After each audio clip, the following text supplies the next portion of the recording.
Hindi English mix करके मैं बात करती हूँ सबसे। आप लोगों को जनरल अंडरस्टैंडिंग के लिए क्या क्या चीज़ें ज़रूरत है और ये जर्नी को कैसे सक्सेसफुल बनाना है, और जो इतने मतलब दिनों से जो भी मैं फीडबैक लेती हूँ पेशेंट से या एम्प्लॉय से डिस्ट्रीब्यूटर से, तो वो जो भी कुछ पॉइंट्स मुझे अंडरस्टैंड हुआ है वो थोड़ा मैंने अपने पीपीटी में मैंने एक्सप्लेन किया है।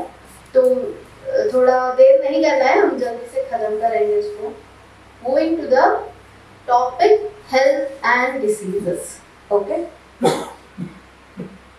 तो जो भी टॉपिक्स मैं कवर कर रही हूँ तो वो है एक definition of health, okay, and अब उसका अपोजिट डेफिनेशन ऑफ डिसीज, ठीक है। एंड हेल्थ एंड डिसीज जो हमारे आयुर्वेदिक में क्या होता है, ठीक है, वो है। एंड जो भी डिसीजेस को मोस्ट प्रोन करते हैं, किसको डिसीजेस बहुत ज़्यादा अफेक्ट होता है और जल्दी से वो डिसीज लोगों को होता है। एंड विमेंस हेल्थ, मैंने यहाँ पे विमेंस हेल्थ को थोड़ा इम्पोर्टेंस दिया है बिकॉज अभी 8 तारीख को विमेंस डे आ रहा है, इसीलिए थोड़ा विमेंस हेल्थ को थोड़ा इम्पोर्टेंस मैंने दिया है। एंड इम्पोर्टेंस ऑफ हमारे वेद एलिक्सर का प्रोडक्ट्स और उसका बेनिफिट्स और सम टेक अवे पॉइंट्स, ठीक है। तो next is definition of health. तो हेल्थ को बारे में सबको पता है, जो स्वस्थ होते हैं उसको हेल्थ या हेल्दी कहते हैं, ठीक है। तो वही मतलब मॉडर्न मेडिसिन में भी वही बोलते हैं, एब्सेंस ऑफ डिसीजेस। तो रोग से जो मुक्त होता है उसको हेल्दी या हेल्थ हम बोलते हैं, ठीक है। तो लेकिन एब्सेंस ऑफ डिसीजेस मतलब वो फिजिकल है, मेंटल है या इकोनॉमिकल है ना। तो ये भी तो समझ में आना है, इसलिए WHO जो है वर्ल्ड हेल्थ ऑर्गेनाइजेशन, उन्होंने एक स्टेटमेंट दिया है, मतलब डेफिनेशन ऑफ हेल्थ दिया है, वो है health is a state of complete physical, ठीक है। कंप्लीट वर्ड जो है यहाँ पे बहुत इंपॉर्टेंट है, complete physical, mental and social wellbeing. तो फिजिकल हेल्थ भी जितना इम्पोर्टेंट है उतना ही मेंटल हेल्थ भी इम्पोर्टेंट है, ठीक है। डिसीजेस सिर्फ फिजिकल को नहीं आता, सिर्फ हमारे शरीर को नहीं होता है, ठीक है, मेंटली भी बहुत ज़्यादा बीमारियां हैं। And social wellbeing, social wellbeing मतलब जो आदमी फिजिकल मेंटल हेल्थ से अफेक्टेड है वो घर के बाहर नहीं आता है ना, लोगों से मिलता नहीं है, लोगों से बात नहीं करता, तो सोशल वेलबींग भी इम्पोर्टेंट है। And not mainly the absence of disease. तो सिर्फ ये डिसीज का एब्सेंस नहीं है, ये तीनों complete physical, mental and social wellbeing भी इम्पोर्टेंट हेल्थ में आता है, ठीक है। नेक्स्ट इसका ऑपोजिट है डेफिनेशन ऑफ डिसीज।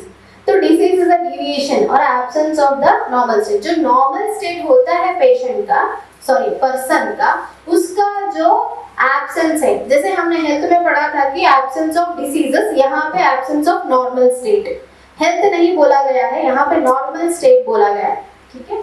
और disease can be defined as a changes in individual that cause their health parameters.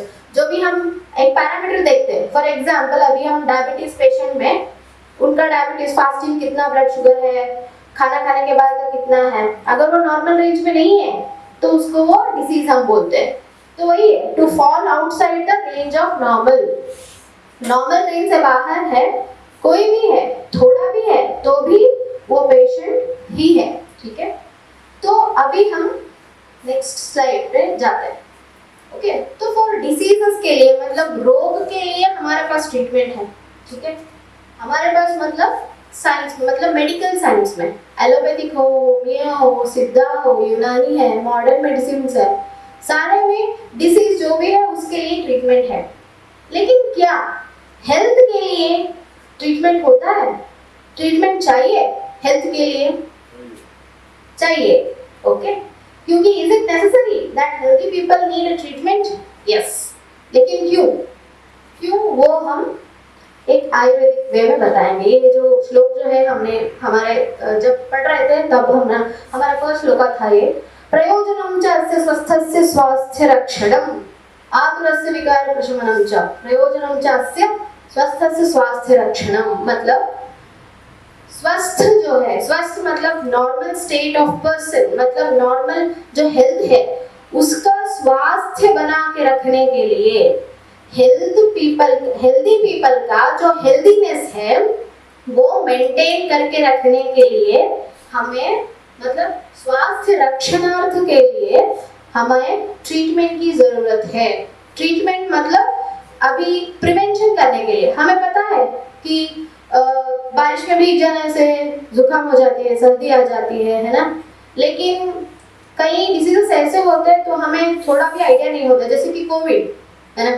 Covid तो सबको आया है, फीमेल नहीं, मेल नहीं, और छोटे बच्चे नहीं, बूढ़े लोग नहीं, है ना। सारे डायबिटीज और बीपी वाले डॉक्टर्स को, पेशेंट को, सबको आया है। तो कोविड तो पार्शलिटी नहीं किया। लेकिन ये जो स्वस्थ से स्वास्थ्य रक्षण, ये तो टैगलाइन है, ये अगर पेशेंट या पर्सन्स पहले से उनका स्वास्थ्य बना के रखते हैं तो कोविड तो सबको इफेक्ट है ही है ना। थोड़ा बहुत सिम्टम तो आ ही गया है सबको, लेकिन उसका जो इफेक्ट है उतना नहीं होता था जितना अलग लोगों से हुआ है। बहुत लोग मर चुके हैं ना कोविड से, सिर्फ बहुत लोग, कम लोग मतलब उससे मेडिसिन लेके जो अफोर्डेबल है वो मतलब बचे हैं, है ना। लेकिन जब हम हमारा स्वस्थ रक्षण करते हैं कई होम रेमेडीज से, मतलब हमारे पास तो बहुत सारे होम रेमेडीज है। अभी सर से मतलब जो बता रहे थे, वेजिटेबल जूसेस है, अलसी का मट्ठा है ना, बनाना स्टेम जूस है, प्रीबायोटिक है। तो इससे अगर हम हमारा स्वास्थ्य को मेंटेन करते हैं तो कोविड से ऐसा कोई भी बीमारी है तो उसका इफेक्ट तो सबको होता है, लेकिन उसको झेलने की जो ताकत होती है ना वो हम बहुत प्रिवेंट कर सकते हैं और बहुत ज्यादा बढ़ा सकते हैं। ठीक है। आतुर से विकार, आतुर का मतलब होता है संस्कृत में रोगी, विकार है रोग। तो रोगी को रोग का ट्रीटमेंट तो है, लेकिन उससे पहले स्वस्थ से स्वास्थ्य रक्षण होना चाहिए। ठीक है। तो हेल्दी पर्सन के लिए, उसका हेल्थ प्रमोट करने के लिए एंड उसका हेल्थ प्रोटेक्शन के लिए, दोनों के लिए हमें मेडिसिन या ट्रीटमेंट की आवश्यकता जरूरी है। Okay, yes. अभी हम देखते हैं कि कैसे हमें डिसीजेस आते हैं। Okay, how one can get इल।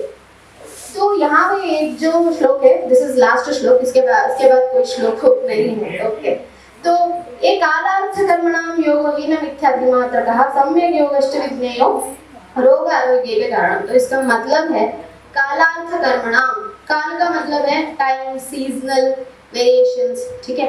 अर्थ कर्म, अर्थ मतलब हमारे सेंसेस, हमारे जो पंचेंद्रिय है, कर्मेंद्रिय है, उसको संस्कृत में एक वर्ड में बोलते हैं अर्थ। कर्म मतलब पंचेंद्रिय का कर्म और कर्मेंद्रिय का कर्म, फंक्शंस। ओके, उसका जो यूसेज जो है अगर वो हम प्रॉपर वे से नहीं कर रहे, फॉर एग्जाम्पल अभी हीन 3 योग है वहाँ पे, जो उसका प्रॉपर वे में हम नहीं कर रहे तो एबनॉर्मल क्या हुआ, बहुत ज्यादा यूज करना, बहुत कम यूज करना और इम्प्रॉपर वे में उसका यूज करना। अभी मैं एक एग्जांपल देती हूँ तब आपको समझ में आ जाएगा। ओके, हीन योग का मतलब है लेस यूसेज।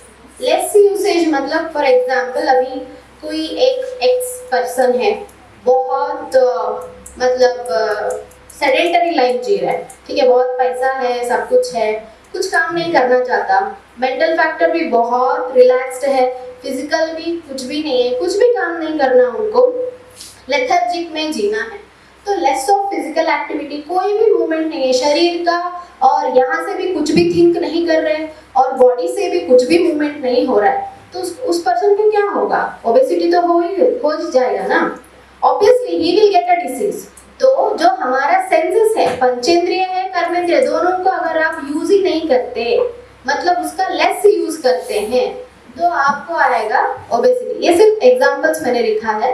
ओबेसिटी से क्या होगा, बीपी बढ़ेगा, शुगर आएगा, शुगर बीपी हाई होने से और भी बाकी का सीकेडी वीकेडी सब कुछ शुरू हो जाएगा। ठीक है, तो this is a one step.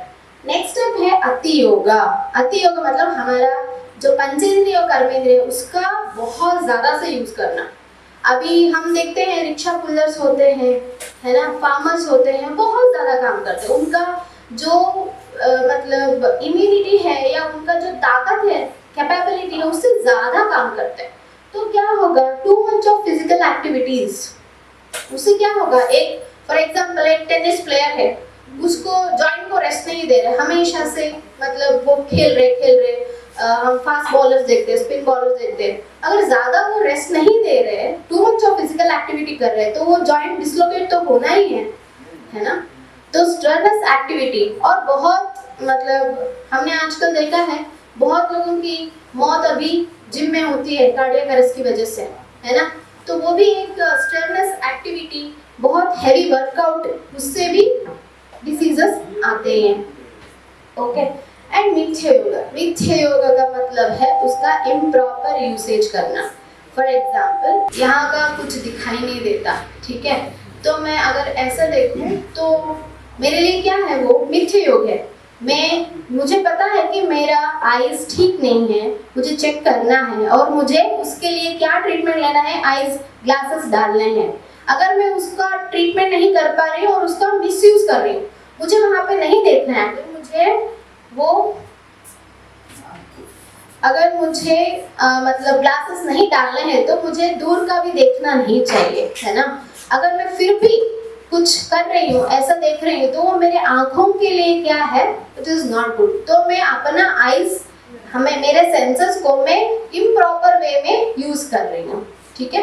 एक और एग्जांपल देती हूँ, आप मतलब सिर्फ ये फिजिकल फैक्टर्स में बता रही हूँ, एक और फैक्टर है अपने नेचुरल अर्जेस को मतलब होल्ड करके रखना, सप्रेस करना। जैसे आपको भूख लगती है, कुछ काम में आप बिजी हैं, तो थोड़ी देर के बाद खाना खाएंगे, थोड़ी देर के बाद खाना खाएंगे, तो ऐसा ही डेली होता जाएगा, तो ऑब्वियसली आप एसिडिटी हो जाएगा एक ना एक दिन, है ना। और मोशंस कंट्रोल करते हैं, पब्लिक टॉयलेट नहीं जाते हैं, विमेंस के बारे में बात कर रही हूँ, they will not use public toilet, है ना, तो गंदा होता है, ऐसा होता है, लेकिन वो end up having some kidney stone, नहीं तो यूरिनरी ट्रैक्ट इन्फेक्शन। तो उसका यूसेज आप ठीक तरह से नहीं कर रहे, है ना, तो उससे भी आपको बीमारियां होने की चांसेस है, ठीक है। ये हुआ फिजिकल फैक्टर्स। अभी मेंटल फैक्टर्स, मेंटल में ये कैसे अप्लाई होता है, मेंटल में होता है दूसरों के बारे में गलत सोचना, ठीक है, इविल थिंकिंग। तो आप अच्छा नहीं सोच रहे, कुछ गलत सोच रहे, गलत करने के बारे में सोच रहे, तो ऑब्वियसली आपके जो ब्रेन में न्यूरॉन्स है, जो भी हार्मोन्स होते हैं, वो इम्बैलेंसमेंट हो जाते हैं।